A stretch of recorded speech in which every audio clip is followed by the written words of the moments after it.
പോലെ തലയില് കുടം കയ്യില് ദണ്ട് പിന്നെ പിന്നെ ഞാൻ ഇങ്ങനെ അങ്ങ് പോയിട്ട് കാര്യമില്ല. ചെറുതായിട്ട് സീരിയസ്ലി അത് കയ്യിൽ നിന്ന് പോയി അത് അവന് പറ്റില്ല എന്ന് അറിയാം. ഞാൻ പക്ഷേ അല്ല അതിന്റെ തുടങ്ങുന്നതിന് മുന്നേ ഞാൻ അവന്റെ അടുത്ത് പറഞ്ഞു നല്ല പണി കിട്ടിയല്ലേ ചിരിച്ചു. അല്ലാതെ പറ്റില്ല എന്ന് അറിയായിരുന്നു. പക്ഷെ ആദ്യം കുറച്ചേരം നിന്നായിരുന്നു.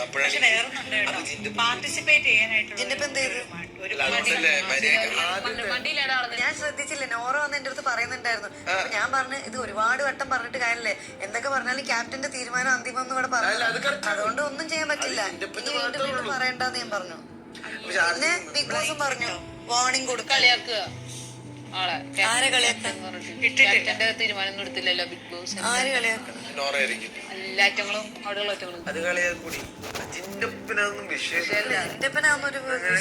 വേണമെങ്കിൽ വന്നിട്ട് വേണ്ട ഞാൻ പറയാനുള്ള ഒരു പ്രാവശ്യം കൂടി ഇട്ടിട്ടങ്ങ് പോവും.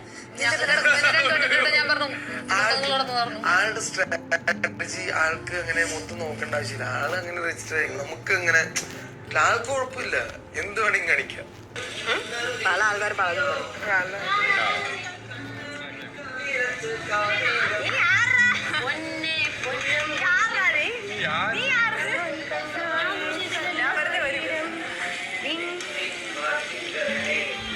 ഞാൻ അപ്പുറത്ത് പോട്ടെ. അവിടെ ഇത്തിരി എന്റർടൈൻമെന്റ് ഇവിടെ ചൊല്ലിക്കൊണ്ട്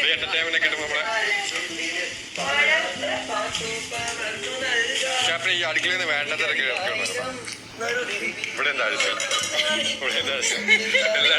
മാത്രമേ ഇരിക്കും.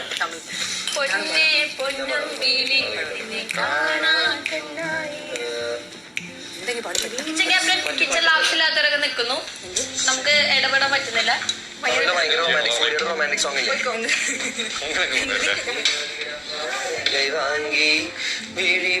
സ്ലോ ആക്കി പാട്, സ്പീഡ് നീലവീടം വാടകை വാങ്ങി വീഴി വീട്ടിൽ കുടി വയ്ക്കലാമാ ഞാൻ വാഴും വീട്ടുക്കുൾ വേറാരും വന്നാലേ തകുമാ